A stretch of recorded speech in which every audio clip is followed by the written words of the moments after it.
Welcome to Common Ground from the Southern Sustainable Agriculture Research and Education Program hosted at the University of Georgia.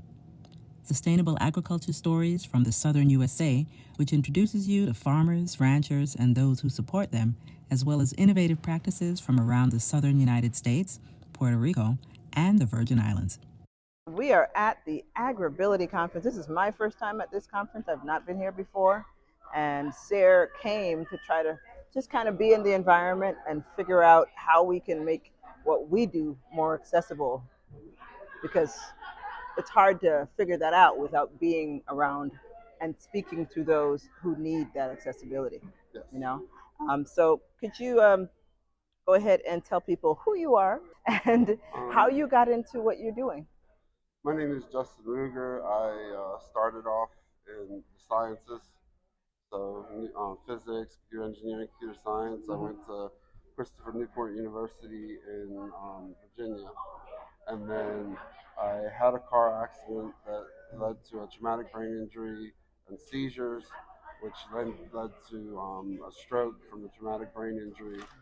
And I had a family member that funded the Indiegogo crowdfunding source.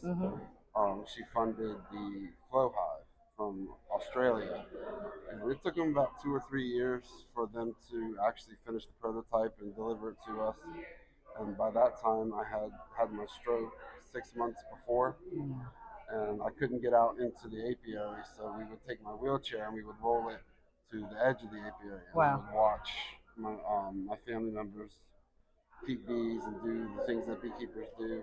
And then I would, as I got stronger, I would walk into the apiary and stand on the side and then take pictures and videos for my family members' business. And then got even stronger. Yeah. I started to interact with the bees. But one of the things that I noticed was that the traditional way for beekeeping in commercial sense is to use a hive system called Langstroth. Okay. And Langstroth is multiple boxes with 8 to 10 frames inside of them that you stack on top of each other. And the system, the one box can weigh 80 to 100 pounds when it's full of honey. And I was having, even though I was stronger, it was still a lot of work to pick that heavy hive body up.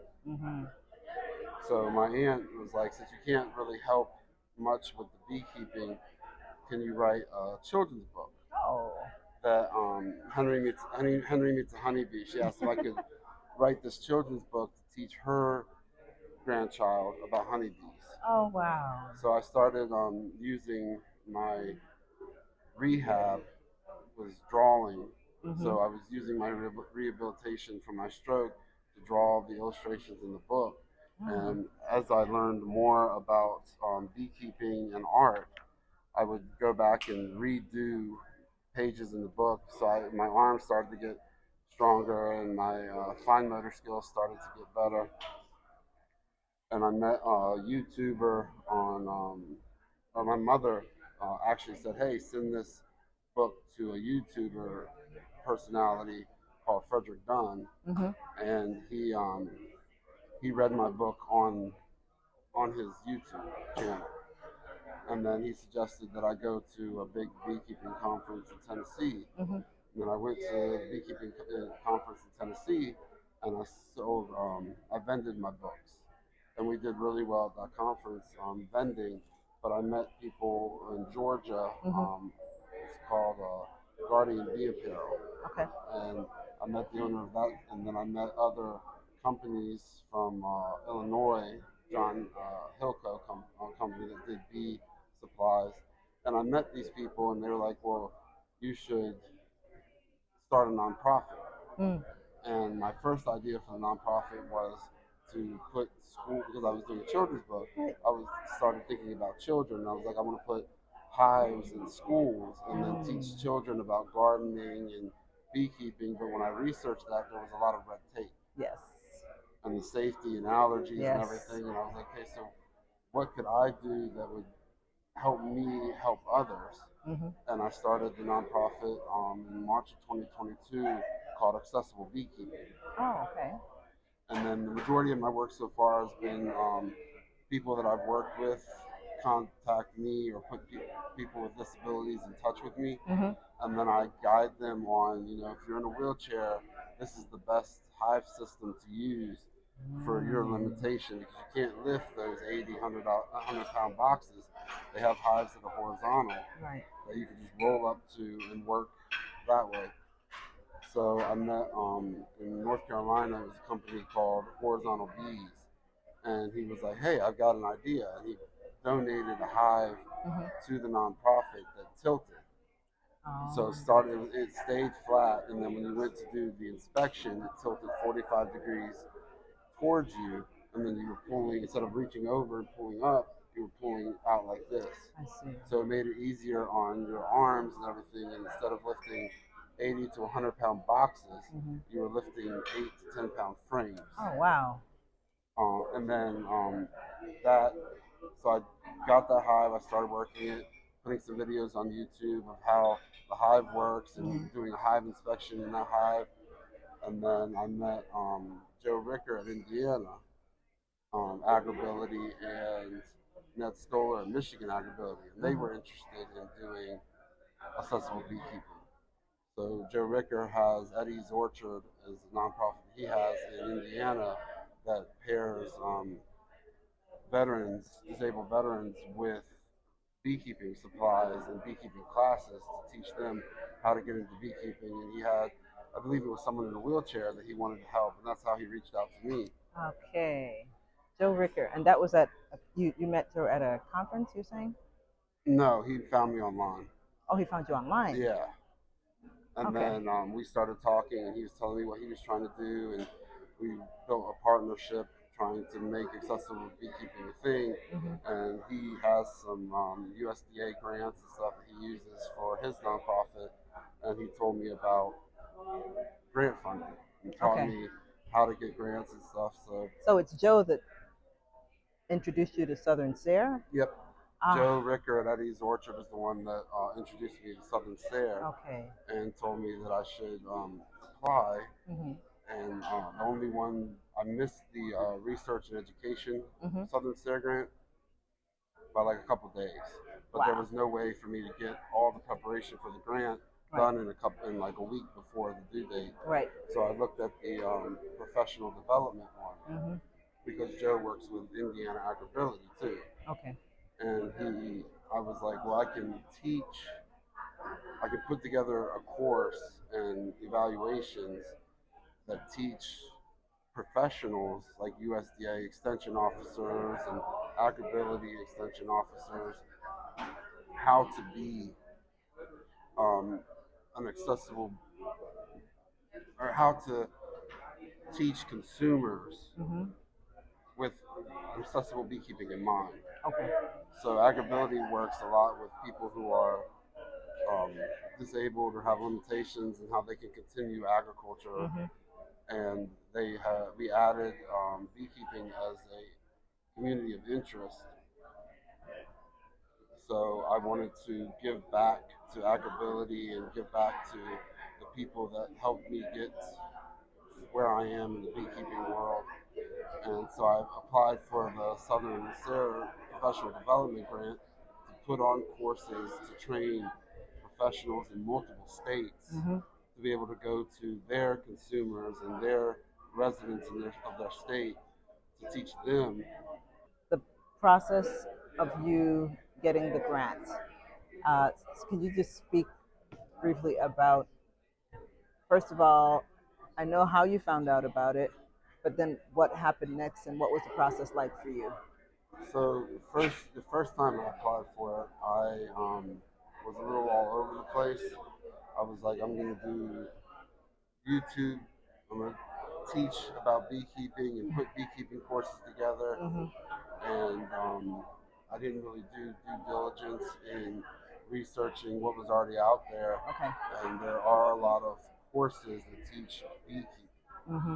but there's not a lot of courses out there and knowledge out there that teach accessible beekeeping. Okay. So the first year I got denied, the second, and I took the one thing that was great about SARE, Southern SARE, is they actually send you an email when you get denied and says, this is why we denied you. Yeah, And it's not feedback. just you did this. It's 4 or 5 bullet points, each of them 2 or 3 paragraphs long, about why it was not a fit for Southern SARE at that moment. Right. So the second year, I took those things into place, and I noticed that one of the things that the reviewers had suggested was that there were already a lot of beekeeping courses.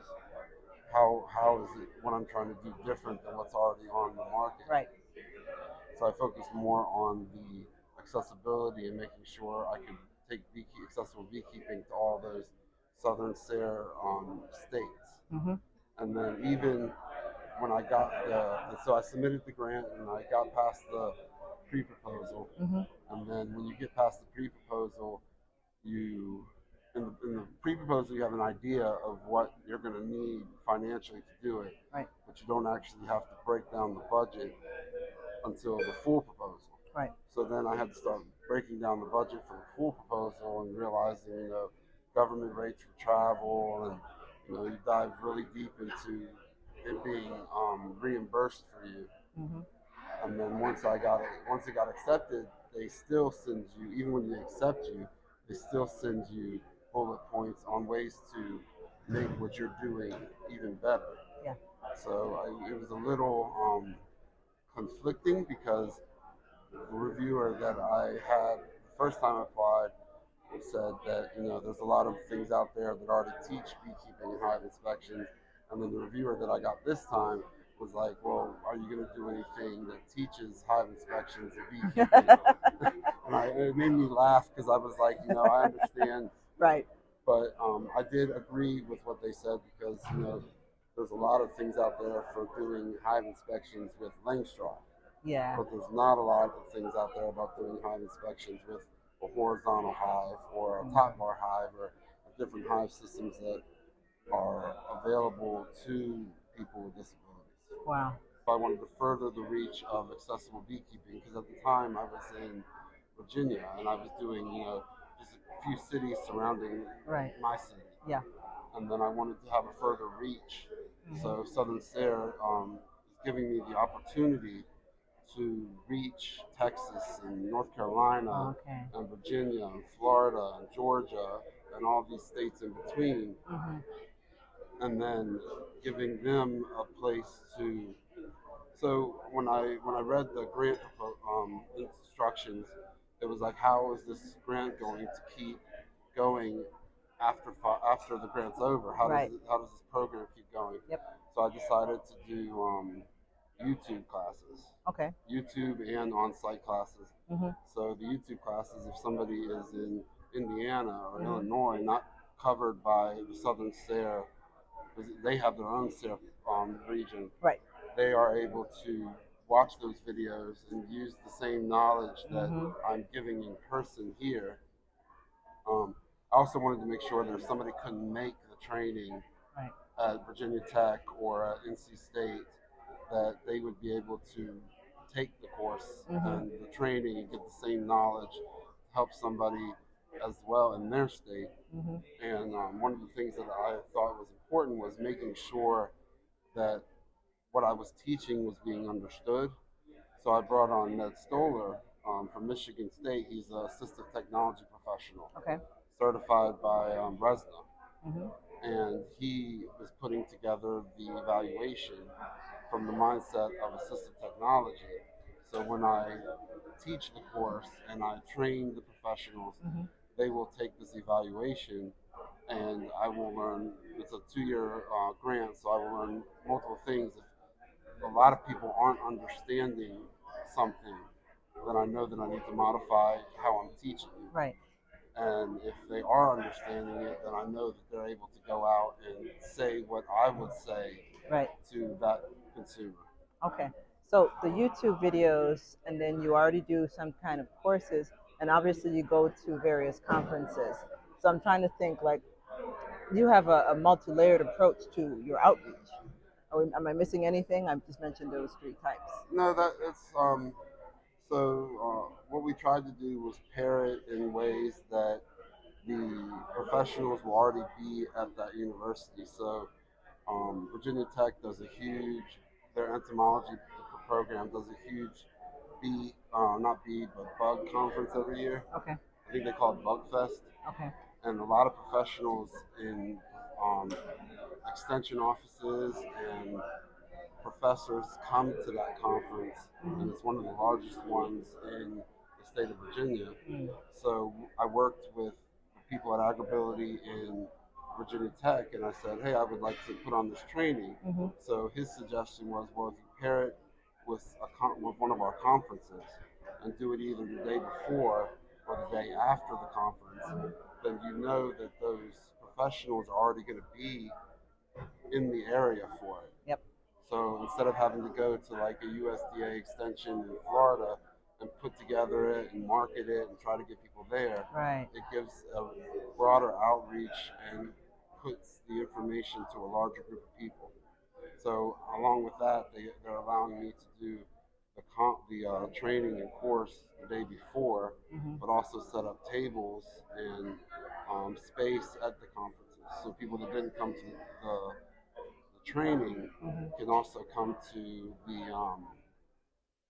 my table and talk about it. And if they're interested in going to another training, they can come to one at another college, or the way it's a 2-year grant. Mm-hmm. I'm trying to go to the same places back to back, so somebody can say, well, I'm going to come to your training next year. Right. Or they can go on YouTube and watch the material and download the workbook that we're creating for it, and then they can take the evaluation, which will be part written and part verbal. Mm-hmm. Um, our idea with assistive technology is they go out to these farms Mm-hmm. and they say, what are you having trouble with? Mm-hmm. So my idea for the evaluation was we give case studies where the professional will read the case study and say, okay, this person has a wheelchair or one arm, they want to keep bees, they're able to lift, 100 pounds Mm-hmm. because they're in a wheelchair, they're strong, so they're able to lift 100 pounds. But is the Langstroth hive the best hive system for them? I see. So they will be, and then because Ned is an assistive technology professional, he has the certification and ideas to say, these are the 3 answers that Agribility would give Mm-hmm. to assistive technology professional from Agribility would recommend Okay. to the consumer on how to solve their dilemma or their issue. Right. So that is how we want to go about making sure we reach the broadest audience and get the most information. One of the things that I'm trying to do is get it listed as a continuing education credit, Ah, okay. so Yeah. that when the professionals come to it, they can also list it with their company and Right. certifications that they Right. are going to further training. Nice.